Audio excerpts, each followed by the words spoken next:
Today I have a special interview with Deepa Berar. She is a fellow YouTuber and someone who has alopecia areata. This is an autoimmune disease that affects her hair, and she lost large patches of her hair, but was able to regrow it using the AIP diet and lifestyle. So it's a really interesting interview, something I highly recommend you watch no matter if you have alopecia or any other autoimmune disease, because you can learn a lot. And it's just really inspiring to see a story such as hers. So without further ado, here you go. All right, hi everyone. This week I have a special surprise for you. I have Deepa Berar, who is also a YouTube star as well. She's amazing. She has alopecia areata, and she's going to talk a little bit about that as her journey, what she's gone through, what she's done to help with that. And I know a lot of you have also alopecia, but also other autoimmune diseases that may benefit from listening to this. So I want to go ahead and welcome Deepa. Hello, thank you for having me. I really appreciate this opportunity to reach out to your community and to shed a little bit more light on everything autoimmune, alopecia, all of it. Yeah, it's great to have you. Thank you. So let's go ahead and get started. So we've already established that you have alopecia, but can you give us a little bit more background on that? Because like I mentioned, a lot of people in my community have different autoimmune diseases, so they may not really be familiar with it or kind of know a little bit about it, but just enlighten us a little bit more. Yeah, for sure. So there are several different types of hair loss that exist. And one of them that is pretty common is alopecia areata. And what sets alopecia areata apart from the other ones is kind of like the appearance of it, and also the fact that it's autoimmune related. When I lost my hair, it was in big bald patches. So like here and here, there was like behind my ear on both sides, and then it was overall thinning. But when I say like bald patches, I mean like if you touched it, it was completely smooth. You couldn't feel anything. It was as if you would look at it and you would think, my hair's never going to come back in that spot. That's how smooth it was. And there, like I said, there's so many different types of alopecia that exist, but alopecia areata in particular, that's what it looks like. And it happens pretty quickly. Mine was 70% loss within the span of 5 months. Wow, that's a fast amount of time. Huh. Yeah. Did you have any indicators prior to that like something was going wrong with your body, or did it just kind of happen? So I did notice one interesting thing. It was my manicurist that told me that I had like pits in my nails, and it was on all of my nails at the exact same spot. And so it was like a little like line where it looked like a pit, and it was just like basically growing, and they were all growing at the same rate. It was just the weirdest thing. She said that there's something going on. You need to figure out what's going on in your body. That is causing this. And I wonder what else I think it was just like the hair loss that I was really noticing, that there was more hair on the floor, there was more hair in my brush. And at the time, I didn't really think that I was under any sort of stress. I was just, I was in a long distance relationship with my now husband. So we now live in San Diego, but I grew up just outside of Toronto. And so I was traveling back and forth. I was doing all the traveling back and forth and working for part of the time in Canada, and then coming and spending a month with him out here and then going back. And so it was a lot. So when I look back at it now, and on top of that, my YouTube channel before alopecia was all makeup tutorials and hair tutorials. So I was doing a lot of that stuff, working with brands for makeup tutorials, working with brands for hair tutorials, going to events. There was a lot. And then on top of that, I was a professional makeup artist. So I was actually working too. So there was a lot that was going on at that time. And if I stepped back and looked at myself as if I was my friend or something like that, if I looked at, so that's my friend and that's what she's doing, I would think, girl, like relax, like you need to take some things out of your plate. You're working too hard. You must be stressed out. But I didn't know it at the time. And I think a lot of people can identify with that, because we don't know that we're stressed, but we really are. Mm-hmm. Oh yeah, me. Yeah. Yeah. So was it pretty easy then for you to get a diagnosis, since you actually had like those physical symptoms like that?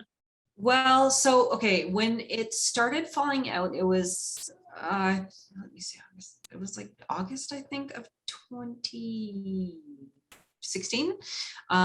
And when like, when it really clicked in where it was an issue, was right before I left to come to California to stay with my husband. And I was going to be here for like 3 months. So, at that point, we weren't even, I don't think we were engaged even at that point. So I didn't have like healthcare out here. So I didn't see my doctor. I didn't really see anybody. I talked to a naturopath when I was out here. I think, did I hire her afterwards or before? I can't remember now. It was so long ago, but either way, like, I didn't really get a diagnosis until I went back home in December. So it was like, at that point, I had the patches, I had all the things going on. It was like completely noticeable. And it was 3, 4 months later that, yeah, my doctor was like, yeah, that looks like alopecia areata. So what was going through your head at this time? I mean, being like a beauty makeup artist, blogger, and I mean, all this, like, that was your identity, right? So losing your hair, I mean, what exactly were you feeling at the time? That it was really tough. I mean, all I knew about alopecia was this one client that I had. So I used to work at MAC, and I at MAC Cosmetics, and I remember I had this one client come in that wanted to have her makeup done, and it was for her baby shower, and she had alopecia, and she had nothing. She had no hair on her head, on her body. She had no lashes, no eyebrows. I had to figure out, like, where her eyebrows should be, draw those in, figure out where her lashes would be, do the false strips, all that stuff. And she was telling me about her alopecia, and that's all I knew. I didn't even know that it didn't go away, like that you could potentially lose some of it, but not lose all of it. I thought that that's where I was headed. And I didn't, I read a lot of things on the internet and tried to figure out like what's going on, but you have that initial feeling that something's going on with me. I'm going to die. Like, that's where I think that's where a lot of people's minds, like, that's the first thing. So I didn't tell anyone either. I told my husband, and that's only because he was right there. He saw the whole thing happen. I didn't tell my parents. I didn't tell my best friend until I was maybe a couple of months into it. And we tell each other everything, you know? And it's just, it's kind of, it's scary. It's a scary thing when you don't know what it is and you don't know anything about this disease. And I have a friend who's a dermatologist, and so I called her up, and she said that, the only things that they can recommend are steroid shots or steroid creams or Rogaine.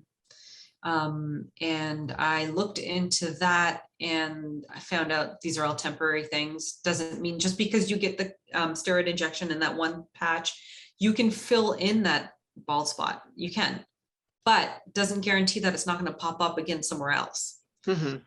So to me, all of these things looked really temporary. And it wasn't until I found this, a couple of videos. It was just very early on when people were just like, they had other channels and they were just like, oh, this is what is happening to me. And I just want to share it with you guys, type thing. And two people that I had watched that had said that it was linked to gut health, that I was like, oh, and that they were able to grow their hair back by changing their diet, by implementing the AIP diet. And that was like a light bulb moment. That was when I was like, I don't care if it's like this tiny sliver of hope, I will grasp at that. That's all I need. So then did you just implement the AIP diet right there, or did you, what happened? So, well, okay. So first I was best friends with the people at the Whole Foods for sure. I would go in every week. I was like, give me a new supplement. I want a supplement. Let me know, what can I take? Thinking that, my answers are at the bottom of some sort of, jar of pills. And I mean, not to say that that doesn't help, but definitely if you are deficient in things, it is very important to find out what's going on with that. So I was actually deficient in D, B12, and iron, which is like the triple threat. If you want to lose your hair, go get yourself low in those, and it's going to happen, so I supplemented those. And then when I found out that about that video, I started that. So that was 2 months in. The videos that I watched was 2 months into my hair loss journey. So then I told my husband, I was like, I want to do this. And he's a chef. So he was like, okay. So he was like, tell me what you can and cannot eat. And he's like, I'll make sure that that's what we're doing. So he was a huge, huge support in all of it. And yeah, so I did the AIP diet, and everyone, that like, well, not everyone, but like people on my channel will ask, oh, did you have cheats? Did you cheat? Did you cheat? And I'm like, first of all, I'm trying to learn that cheat is not a good word in, when it comes to food. But no, I would say that I ate 95% strict AIP. And I only say 95% because I did use black pepper every now and then. And if I went to a restaurant, I wouldn't stress out so much about what was going on behind the door, like, the closed doors. I would order my meal AIP as best as I could, talk to them about what oils they're using, what seasonings, whatever. But if something happened back there in the kitchen, I'm not going to stress about it, because as we know, stress is one of the biggest triggers for autoimmune issues. So yeah, so I did that for a few months, and then I could feel it. I could feel tiny little hairs poking through, and yeah. And I noticed that my hair had stopped falling out as much as it was before, because there was hair on the carpets, hair tucked into the sofa. There was hair everywhere. Yeah. Because I mean, my background is Indian, and I have a ton of it. Like, so there was a lot to lose. Yeah. Yeah. I mean, just from Hashimoto's, I know that, because like my husband will cook a meal and my hair still winds up in it somehow. And I'm like, I wasn't even anywhere near it. Yeah. So it's a hard feeling. But you also say that you use a lot of like stress relief and everything as well, in addition to just doing diet, right? You want to talk about that a little bit? Yeah. So that's one thing that like I said, when we were talking about it, that I didn't really realize that stress was such a big trigger for autoimmune conditions. But as soon as I found that out, I just tried to research how to reduce stress. What's the best ways to do it? And I came across meditation, and meditation was something that just really spoke to me. I downloaded a few apps. The Headspace app, which was one of the ones that was the first one I used, because I liked that they had the intro courses. They have like intro to meditation 1, 2, and 3. And so it's like, okay, they're going to teach me how to do it. And it was great. And I signed up for the year subscription. I also downloaded Calm. And then my latest one that I'm loving is Insight Timer. That's a good one as well. But yeah, so I just started meditating every day. I did it for 10 minutes every single morning. And I started going for walks. I started doing yoga, just anything I could do just to like calm myself down. At that time, I was still doing makeup tutorials. But I think I fell in love with makeup again, because I was like, I can't show my hair so much. It was interesting, because at that time I actually had a 6-month deal with a brand deal with a hair company. And my job was to post hair styling tutorials. And this was like, I signed with them a month before my hair started falling out. So by the last video, I actually had to use my cousin, because I didn't have enough hair it was pretty sad. So it was like, yeah, even more stressful. But yeah, I fell in love with the makeup again. And I was like, okay, I'm just going to sit here in California while my husband's at work, and I'm going to meditate and do yoga and do makeup tutorials. And that's what I did for a few months there. And I just tried to just love everything and have fun in every single moment and just be happy. And it was easy, because I was away from everyone and everything. It was easy to just not deal with everything. I think that sometimes when you're going through something like that, like I know like you need to have your support system. That's very important. But I think that also too, if you can eliminate people that stress you out, or people that are a little bit more negative, I think that's huge. Yeah, definitely. Yeah. Toxic people. I mean, when they don't support you, first of all, that can play games with your mind, thinking that you're not going to be able to heal and bringing Yeah. you down in the first place. But then, yeah, just adding to the stress and all of that for sure. Yeah, there's a lot of toxic people that just don't really know how to deal with their own stuff, and they want a buddy to pull you down, like pull down with them. That's why I say to a lot of the viewers of my channel, so my channel is all about hair loss. One of the things that I tell them is that, like, with stress management, it's good to talk to a friend, but if it depends on what that conversation is. You know, if your friend wants to vent about their day, and they're the type of person that, you know, wants you to sort of like kind of go down that rabbit hole with them, maybe don't call them. Maybe that's not the friend to call. You know, I like to think like you are, you know, that one saying that where they say that you are the sum of the 5 people that you spend the most time with. Well, spend time. This is luxury of 2021, is you can spend time with virtually anyone in the world, because they've got, you know, how many people do have YouTube channels, have podcasts, have their interviews. I just was watching an interview the other day with Jennifer Aniston, and she was talking about visualization. And I didn't even know that she practiced it.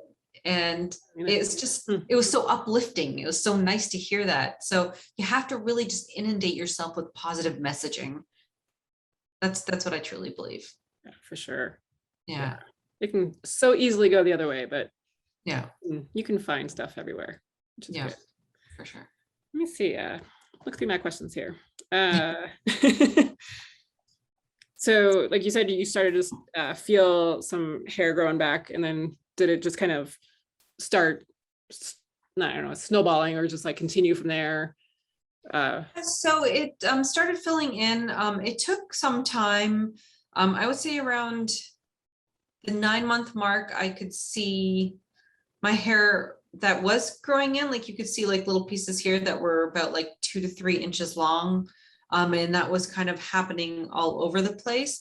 It didn't all grow in at the same rate. I had parts that were longer than others, but slowly it started to come back. I did have one patch on my temple that didn't fill in.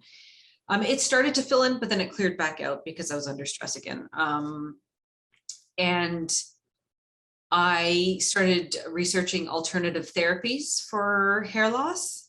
And then I tried like a bunch of different things. So I found essential oils really helps. And I started using the iRestore light therapy device. So it's like, kind of looks like this helmet, emits like red LED lights. And the whole idea is that it enhances circulation at your scalp. So it helps to keep your hair in the growth phase of the hair growth cycle for longer. And it helps to also, like, anything that you can do to encourage circulation at your scalp is really good, because it can deliver more of the nutrients to your hair follicles. But that's the thing, is that the nutrients have to be there. You have to be following that right diet that has like the nutrient dense diet that will be able to help with that. Yeah.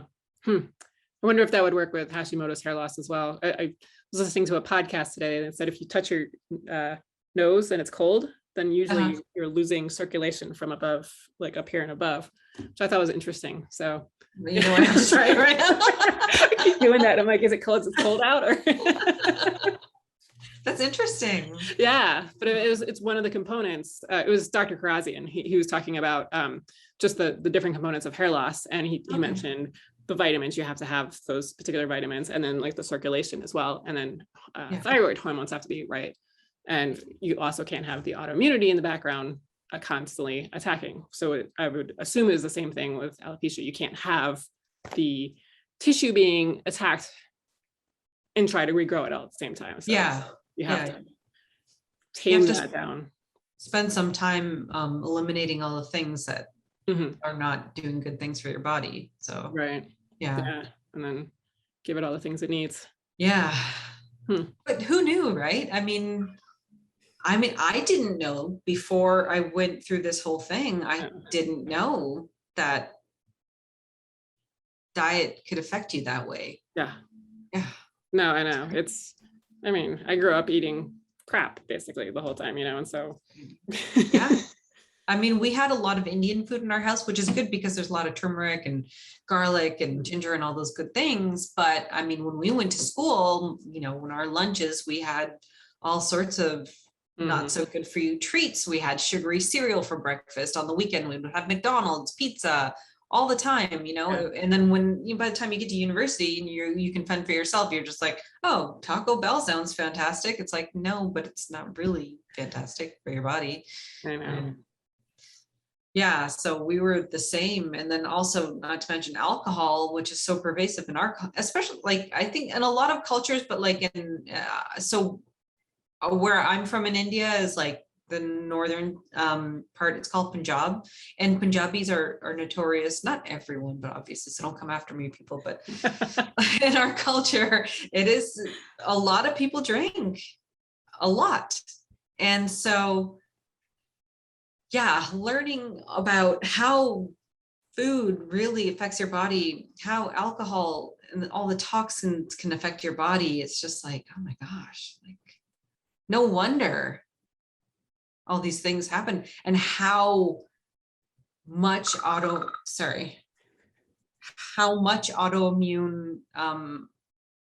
or how many autoimmune diseases exist in this world. Yeah. How many people have it.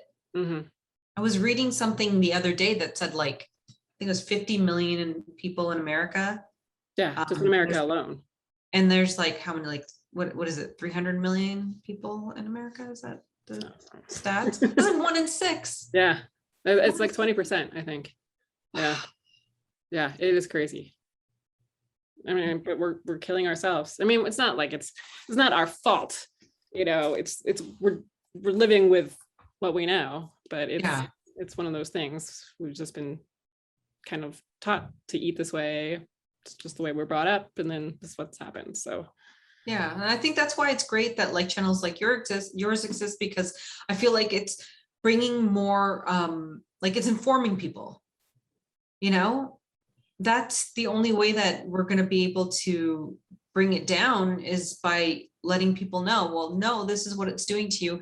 And no, it's not that hard to switch. I mean, it's an adjustment for sure, but the more you eat this way, the easier it becomes. And look, now, I mean, 5 years ago, there was no cassava pasta. There was no, you know, paleo balls. There was no paleo cookies. There was nothing. And now it's like, oh, I can order this and I can try that. And there's so many things that exist out there to like help you. So no, exactly. Yeah. So how do you eat now? Like, what's your? So right now I'm eating paleo. Okay. Yeah. So I actually have which is, you and I were talking a little bit about this before, but I have a few different autoimmune conditions. And so recently one of my other ones has kind of flared up. So well, not flared up, but it's kind of a long thing. I'm going to share it at some point, but it's a long thing. But anyway, so I'm dealing with that right now. So I did do AIP again for 30 days, and then I transitioned into paleo, which, I mean, when you go from AIP to paleo, you feel like you can eat anything. It's the craziest thing. But if you were to go the other way around, like if you were to go from like a regular standard American diet to paleo, you would think, oh my God, I can't eat anything. Mm-hmm. But no, try the other way around. It's like, oh, this is wonderful. Yeah, it does give you a perspective for sure. Yeah, for sure. Yeah. I typically eat paleo as well. You eat paleo as well? Okay. But I'll do AIP if I have a really bad flare or something, and I feel the same way, because I don't usually do the whole entire reduction process anymore. Yeah. I just more for like a reset or just to kind of calm everything down. But yeah, when I go back to paleo, it's like, woohoo! Yeah. And like I said, there's so many like things that exist out there that help. Like all of the cassava pasta is like saving my life. Yeah. And the wraps and there's so many things. Let's see. What would you say was the hardest part of doing AIP, other than saying it, was for you?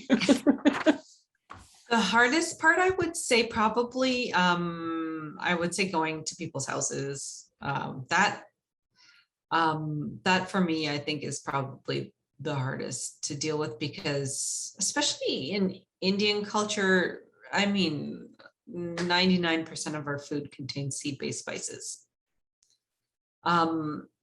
So it's like you really can't eat. There's not really much that you can eat when you're at someone's house. So that's difficult, but I mean, I don't know. I think because I've done it now so many times, or like for so long, like I feel like it's so much easier. The more you do it, the easier it becomes. But maybe the other thing would be like learning exactly what you can and cannot have. That takes a minute to get used to. So I would say that if you're going to start it, to definitely have your lists, print things out, put them on your fridge or put them wherever, make copies, just so you remember and you know. Once it just, you get used to it and it becomes like habit, it can take a minute to figure it all out, to learn it. That's definitely true. Yeah. So you say you're going over people's houses, like fellow Indian, like relatives or whatever. Do they get offended when you don't want to eat them? Like, I mean, what's going on there? Are you bumping up against that, or is it more like you've explained to them prior that you have to do this? So I think, like I said, in our culture, we don't really talk a lot about what we're going through. I am on the other hand, on the other end of this whole thing, because I posted my alopecia story. I posted all these things because I want to bring awareness. Mm-hmm. I don't feel it's right to suffer in silence or to hide things behind closed doors. I think that if you are going through something, if you figured out how to deal with it, you should help other people. And it doesn't matter if it goes against what your culture's norms are. Like, so that's how I personally feel about it. That's why I posted it all. But in our culture, we don't really talk about it. So going over to somebody's house, it just feels like it makes it such a big deal. Not that I don't tell people what I'm going through, but I also don't feel like I don't feel comfortable making people order something for me or making something special for me. So what we'll try to do is just bring over a dish, of your own, and that's what you're having. But it's also hard because it's all the things that you love to eat and all the smells and everything, and you're seeing everybody else eat it. It can be a little bit difficult, but if you just, I think, make sure that you're not starving before you go over there and take your own dish, that it definitely does help. Okay, that's good to know. Yeah. So you kind of gave advice for what people do. And I guess, do you have any other thoughts or advice that you'd like to share? I mean, autoimmune disease in general, or alopecia, or whatever. I think with autoimmune disease in general, just know that you can actually do something about it, that you don't necessarily have to suffer in silence. You don't have to have this outlook of, this is what's going on with me and I'm never going to get better. Like, you can actually be proactive. You have to be proactive about it, and you have to implement a lifestyle change. You cannot do this for a few months and then just go back to the way life was before. That's not how it works. When you have one autoimmune condition, you are more susceptible to others. You have to take care of your body, and you have to make yourself your priority. Your biggest priority has to be you and your health. I feel so strongly about it now that I've been through it, and then I'm going through it again. It's just like,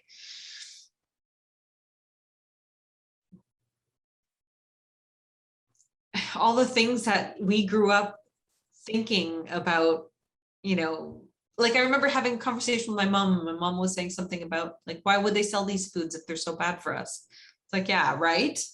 Like, because they, a lot of these companies, they're not thinking about our health.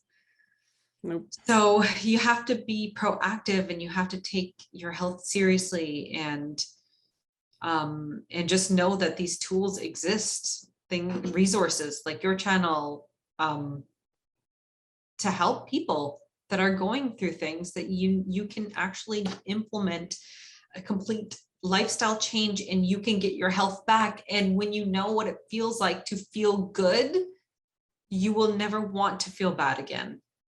And don't think it's going to be a perfect journey, because it's not going to be a perfect journey. You know, I can say that from firsthand experience. It is not a perfect journey. You will have moments where you're frustrated and you don't want to do it anymore, and you want to eat whatever and drink whatever and all that kind of stuff. And you might do that, but that's okay, because you just get back on it and you have to just keep going. So, and then with hair loss too, like I think the biggest thing that I want to say about hair loss that I have learned in all my 5 years of researching now is that hair loss, your hair is your body's last priority in terms of what it wants to do, like its functions. Its number one priority is to keep you alive and functioning. And then it's going to deliver nutrients. It's going to deliver the nutrients in that priority sequence, and your hair and your nails and your skin are at the very bottom of that priority list. So don't be surprised when your hair falls out in that case. If you are suffering from something and there's something going on in your body and your gut is completely out of whack, just know that you can actually heal your gut, heal your body, and that just have faith that your hair will come back. Love it. Yeah. It's great. Yeah, I feel so strongly about these things now. I can tell, but I mean, for good reason. So, yeah. Well, where can we find you if we want to learn more? So I have my YouTube channel. It's my name, so Deepa Berar, so DeePaBerar, and then on Instagram as well, Facebook, everything's under my name. You can find me. Well, thank you so much for joining me today. I've learned a lot, and I think everyone else will as well. And I really appreciate it. And thank you. I really appreciate the opportunity to chat. And yeah, I'm looking forward to seeing more of your videos. Me as well, for you. Not my own. Well, thank you. And that's it. Thank you so much for joining us on this special interview.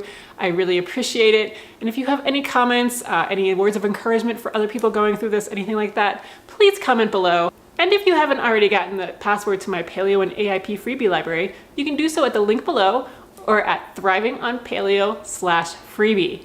And in there, you'll get all sorts of paleo and AIP recipes and just resources and guides and all kinds of stuff to help you on your journey. I will see you next week, where I'm going to explore whether or not I can turn one of these into some milk. It'll be an interesting experiment.